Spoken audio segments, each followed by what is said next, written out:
Okay, so I think this is the ninth video lecture. Wow, a bunch of them in this chapter on social and psychological development in early childhood. So this slide is about different kinds of play and a couple different explanations as to why we play. So Freud theorized that what children play to release this pent-up energy. In one of my other classes, I have a video with a guy named Sam Harris, Jordan Peterson. I get those two guys confused. I think it's Jordan Peterson. And Jordan Peterson makes a similar argument that aggressive play, particularly in boys, is about a way to learn to manage one's emotional expression. And Freud had a sort of similar theory that basically, remember, Freud is the guy that argued everything is below our conscious awareness. So play would be an expression of our subconscious desires, and would act in we would act through play in ways that we couldn't act in other ways of being. Then you have Vygotsky and Piaget. We've heard these names before, and they argue that it is through play so different levels of play, according to Piaget, had to do with our different levels of cognitive understanding. So going back a couple video lectures ago, when we were talking about Piaget's theory of pre-operational thinking. So children's play becomes increasingly more complicated as we move through those different cognitive understandings. And then we have Vygotsky, and remember Vygotsky's the guy that talked about how you have the what you can do without help, and then you have the zone of proximal development. And so both of these guys, being that they're cognitive development psychologists, would argue that it is through play that we learn to develop our cognitive abilities, which supports what psychologists and child development and sociologists have been saying for a long time, that play is the work of children, and that's how we learn. Is through play.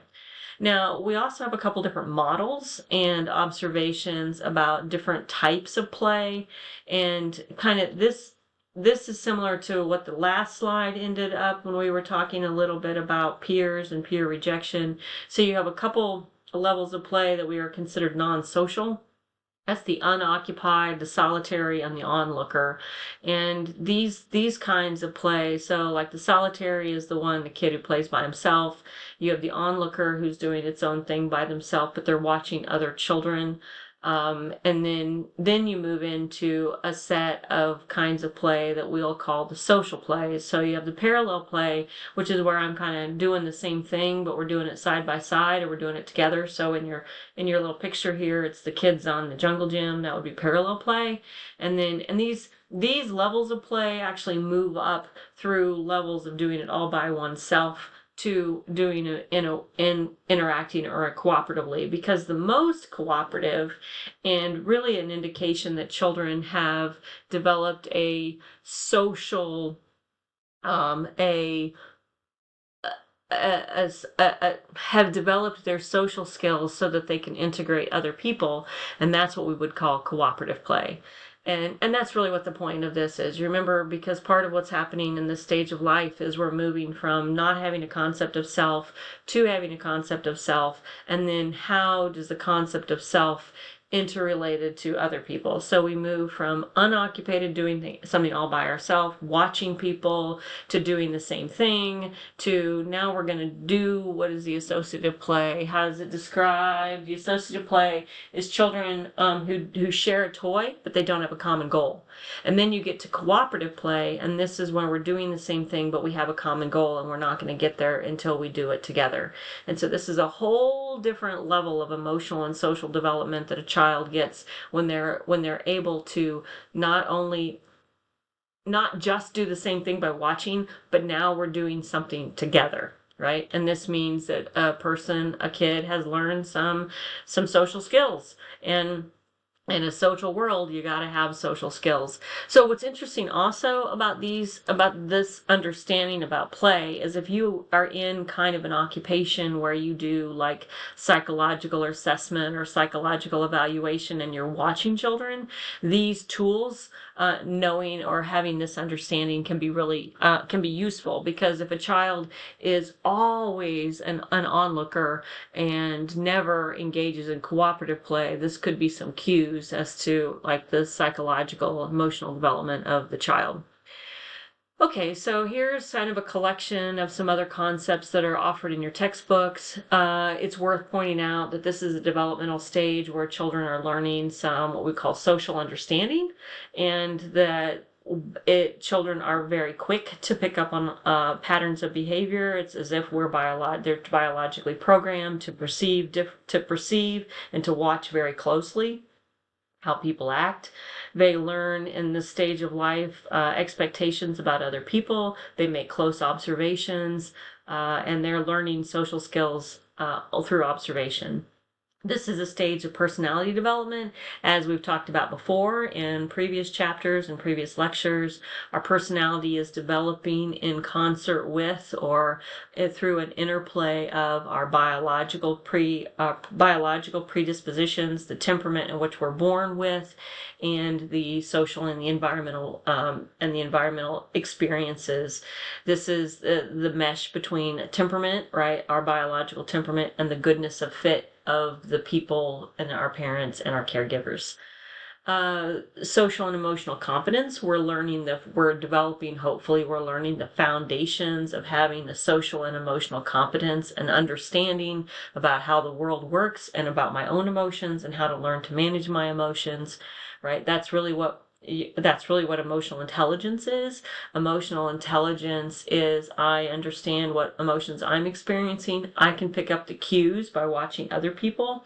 So I know what I sense or know, can decipher what their emotional state is, and I can respond accordingly. I can respond my emotional response or my social response is cooperative or in accordance with what I perceive in them. Consciousness. So here we have a definition of what consciousness is. We're going to define it as cognitive, emotional, and social influence. Conscience. Oh, those words are so close. Conscience. Cognitive, emotional, and social influence that causes young children to create and act consistently with internal standards. So when a child has developed a conscience, so if you remember the Freud, right, you had the angel and the devil and the superego. The ego. It's the ego. It's the ego and the ego, the superego, and the ego and the super. It's the ego. It's the one that reconciles both of that. That is your conscience. So your conscience is the awareness that there are these social rules, and I have internalized these social rules, and when I act accordingly, I feel good. When I don't act accordingly, I experience negative emotional states. That's effectively what the conscience is, which is Freud's idea of the ego. And then this is also a stage that should be bolded, of where a child develops something that your textbook calls the moral self. And the moral self is when think of a self as a person when we think of ourselves as a person that wants to do the right thing. So when we internalize that it's important to me that I do the right thing, that I follow the rules, and I not hurt anybody's feelings, that is how we can recognize the development of the moral self. Okay, we have one slide left, and this is going to push me over my 10 minutes, but I figure we should wrap up at this last slide. This slide represents the bad things, right? The bad things. So we have child maltreatment. We have a conversation or reference to what we would call toxic stress. Basically, the main point is stress is bad for psychological development. It's bad for kids. Chronic stress, toxic stress, is bad for all of us. Children's brains are developing, as we talked about a couple lectures ago, are developing very, very quickly during the stage. There's lots of connections. When we flood those developing brains with cortisol and stress hormones and all of the nasty stuff that comes with stress, that affects the way those neurons are going to fire. That affects the pathways that are going to be carved in their brain. Stress is not good. Not good for children. It's not good for any of us, but it's really not good for the developing brain. There is a difference between the daily little stressors that causes our conscious awareness to be aroused, that causes us to be more alert, to pay more attention, to work a little harder, right? That would be everyday stress. But it's the chronic stuff that we can't control, that never goes away. This is the stuff, this is the bad stuff. So what does it say? Your limbic system is vulnerable to the long-term stress, that it impairs our immune response, and it makes us hypersensitive to stress later in life. Domestic battery, domestic abuse, right? The toxic stress that happens in our home that has been shown to increase aggressiveness and anxiety. So just by children living in those homes, this has long-term emotional, psychological, even behavioral, emotional, psychological, and behavioral consequences for them. And of course, if things happen to children. So this is what we call child maltreatment. Child maltreatment falls under all of these different categories. We have neglect.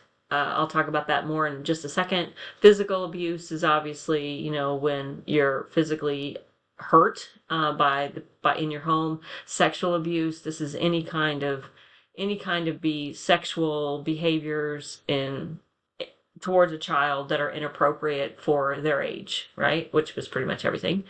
Either somebody touching them, or people or adults making the children touch the adults, and sometimes it happens between children. And then you have emotional abuse. Emotional abuse is really the hardest to define, because what one may define as, well, this is just my parenting style, may be really seen as really. So here's an example of something that's difficult to define from emotional abuse. It's not been very long ago that you might hear a parent say, a single mother say to her son, well, you're the man of the house, right? Well, today, so psychologists argue that is considered abusive, that you should never say to a small boy, to a child boy, that he's the man of the house, because it's what we call parentification, that is putting adult responsibilities on a child. Once upon a time, that would not have been considered abusive. So it's very difficult to define what is considered emotionally abusive. I like to think of emotional abuse as some sort of emotional burden that inhibits a child's ability to thrive. Some sort of emotional burden imposed upon an adult that inhibits their ability to thrive. Whenever we put emotional responsibilities on our children that is not their responsibility, that is emotional abuse.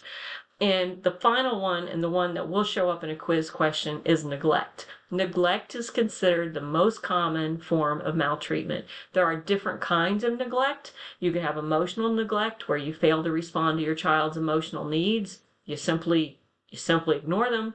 You can have physical neglect, where you fail to meet a child's physical needs, say through you don't provide food, you don't provide shelter, you don't provide clothes, any sort of physical thing. Maybe you don't teach them about hygiene. Maybe you, whatever. You can have medical neglect, and medical neglect is a child needs health care. They need to get to the dentist. They need to get to the doctor. Maybe they're sick, and you just don't do it, right? You don't provide for their medical needs. And then the last one that has not always been in the textbooks, this is educational neglect. I don't even know if it's in your textbook, actually. Educational neglect is when a parent fails to ensure that their child is educated, that fails to ensure that they get to school, fails to ensure that they are, basically fails to ensure that they go to school, or that they have access to education. Maybe even, long-term truancy. Sometimes in my family, we had one of my nieces was withdrawn from the home under the guise of educational neglect because their parent was not ensuring that they made it to school. So they had a long-term truancy case. I'm running way up to 15 minutes. I'm super sorry about that, but this is the end of the chapter. And thank you for being so patient while I get all these recorded.